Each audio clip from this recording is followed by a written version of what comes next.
तो R3 जो प्रतिरोध है इसके सिरों पर विभवांतर कितना हो जाएगा, I2 R3। बोलो हुआ कि नहीं हुआ? A से चला था, A पर ही आकर पहुंच गया, ठीक है ना। KVL लो तो मेरे को तीन कंपोनेंट मिले, एक तो R1 मिला, एक गैल्वेनोमीटर और एक R3। तीनों के कारण मैंने विभव ज्ञात कर लिया। किरचॉफ के वोल्टता का नियम लगा रहा हूं, तो तीनों विभवों का जो योग होगा वो कितने के बराबर होगा, 0 के बराबर हो गया ना। अब जरा ध्यान दीजिए, ये नियम ज्ञात हो गया साहब, लेकिन वास्तविकता में मैंने अभी अभी आपको सिखाया है कि कोई भी व्हीटस्टोन सेतु कब काम करेगा, जब गैल्वेनोमीटर में धारा बहती हुई क्या हो जाएगी, बंद हो जाएगी, तो संतुलन की अवस्था में। तो हम यहां लिखेंगे संतुलन की अवस्था में।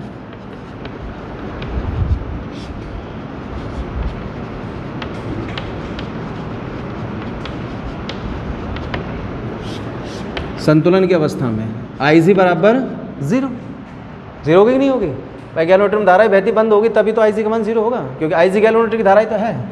तो माइनस के I1 R1 माइनस Ig की जगह पर 0 into RG plus I2 R3 बराबर 0।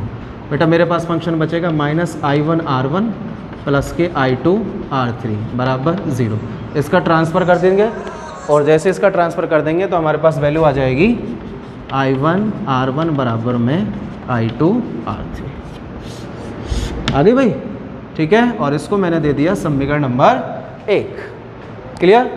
आफ्टर ऑल अब एक सर्किट की कहानी खत्म। अब हम पहुंचते हैं सेकंड सर्किट पर। पहुंचते सेकंड सर्किट पर।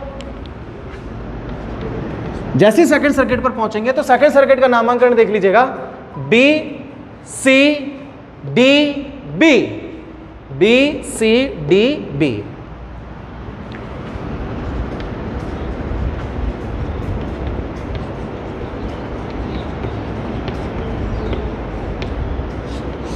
बंद loop B C D B में। पॉइंट बी पर खड़ा हूं मैं, इस डायरेक्शन में चल रहा हूं, ठीक है। अब देखो बेटा, सबसे पहले मैं भुजा बी सी में तो चलूंगा। भुजा बी सी में कौन बैठा है, प्रतिरोध R2 बैठा है। इसके सिरों पर विभव चाहिए मेरे को। विभव के लिए मेरे को क्या होना जरूरी है, धारा का मान होना जरूरी है। देखो बेटा, यहाँ से I1 मान की धारा आ रही थी कि नहीं आ रही थी? आ रही थी ना। उस I1 में से कुछ धारा गैल्वेनोमीटर में चली गई कि नहीं चली गई? चली गई ना, X है। फॉर एग्जाम्पल यहाँ से I धारा आ रही है, I में से I डैश इस भुजा में आ गई, तो इस भुजा में कितनी धारा बचेगी? I माइनस I डैश ही तो बचेगी। बचेगी कि नहीं बचेगी भाई? टोटल I करंट आ रहा था यहाँ से, यहाँ पर पहुँच गए तो अब ये संधि बिंदु बना कि नहीं बना? अब इस I में से कुछ धारा I डैश रूपी धारा इस वाली भुजा में आ गई, तो इस वाली भुजा में कितनी धारा बचेगी? टोटल धारा में से इस धारा को घटा देंगे, जो शेष धारा वही तो बहेगी इसमें। ठीक उसी प्रकार यहाँ से I1 मान की धारा आ रही थी कि नहीं? I1 में से IG धारा यहाँ आ गई कि नहीं आ गई? तो यहाँ पर कितनी धारा बचेगी? यहाँ पर बचेगी सर I1 माइनस IG। आई बात समझ में? ये धारा कैसे बची I1 माइनस IG? ठीक है भाई, चलिए आगे चलते हैं। मैं पॉइंट बी पर खड़ा हूँ बेटा। पॉइंट बी से अभी भी धारा की दिशा में ही हूँ मैं, चल रहा हूँ ना नीचे की ओर। किसका चिन्ह ले लूँगा जब धारा की दिशा में हूँ? तो माइनस। देखो धारा अभी भी ऐसे ही तो आ रही है, तो धारा की दिशा में तो हूँ, ठीक है। माइनस मैंने रखा मान I1 minus IG into R2। तो बेटा प्रतिरोध R2 के सिरों पर जो विभवांतर उत्पन्न हो रहा है उसके लिए धारा तो हो गई I1 माइनस IG, और प्रतिरोध कितना हो गया? R2। माइनस का चिन्ह क्यों लगाया है? क्योंकि मैं यहाँ पर भी किसकी दिशा में हूँ? धारा की दिशा में हूँ, ठीक है। अब मैं किस पर आ गया बेटा? पॉइंट सी पर आ गया ना, ठीक। पॉइंट सी पर आ रहा हूँ, तो पॉइंट सी से डी की ओर आऊँगा मैं। इस बीच मेरे को प्रतिरोध R4 मिला है, R4 के सिरों पर विभवांतर चाहिए मेरे को, तो इसके लिए मेरे को धारा भी तो चाहिएगी कि नहीं चाहिएगी? तो देखो धारा कैसे आएगी, आ जाओ बेटा। पॉइंट ए से इस वाली भुजा में I2 मान की धारा आ रही थी कि नहीं आ रही थी? आ रही थी ना। ऐसे समझो, यहां से I2 मान की धारा आ रही है कि नहीं आ रही है? आ रही है ना। यहां पर कौन बैठा है? गैल्वेनोमीटर। तो यहां से गैल्वेनोमीटर की धारा भी IG आ रही है कि नहीं आ रही है? तो इस पॉइंट पर टोटल करंट कितना हो जाएगा? I2 यहाँ से पहुँची यहाँ पर, और यहाँ से कौन सी आ गई? IG। तो अब ये दोनों धाराएं जुड़कर इस वाली भुजा में जाएंगी कि नहीं जाएंगी? तो इस वाली भुजा में जो धारा बहेगी उसका मान कितना हो जाएगा? I2 प्लस IG होगा कि नहीं होगा? हो जाएगा ना टोटल। तो आगे चलेंगे तो आप देख सकते हैं, देखो बेटा I2 और इसकी IG, तो इस वाली भुजा में जो भी धारा बहेगी उसका टोटल मान हो जाएगा I2 प्लस IG।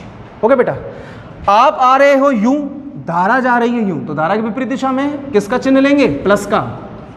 धारा कितनी हो गई? I2 plus IG। प्रतिरोध कितना है? R4 है क्या नहीं? हो गया विभव? ठीक, आगे चलते हैं भाई। प्लस चिन्ह बिन्ह बाद में लगाएंगे, पहले अब यहां जाओ, पॉइंट डी पर आ गए। लूप का नाम पढ़ो, लूप क्या है आपका? BCDB। वापस से बी की तरफ ही जाना है आपको, जा रहे हो ना बी की तरफ। आप जा रहे हो यूं, धारा आ रही है ऊपर से नीचे और आप जा रहे हो नीचे से ऊपर, तो जस्ट धारा की विपरीत दिशा में हो गए ना। सबसे पहले तो चिन्ह के खेल करो, विपरीत दिशा में होने के कारण प्लस का चिन्ह लगाओगे कि नहीं लगाओगे? तो गैलोनोमीटर मिल रहा है रास्ते में, गैलोनोमीटर का विभव है, तो आप डायरेक्टली क्या लिख दोगे? IG। तो बेटा इस लूप BCDB में 3 कंपोनेंट मिले आपको, R2, R4 और गैलोनोमीटर। तीनों के कारण उत्पन्न विभव आपने ले लिया चिन्हों के साथ। KVL लॉ यूज में लिया ही आपने, यहां पर लिया है ना KVL लॉ। तो सभी विभवों का बीजगणित योग कितने के बराबर हो जाएगा? 0 के बराबर होगा कि नहीं होगा? हो जाएगा ना 0 के बराबर। ठीक है, कोई बात। अब संतुलन की अवस्था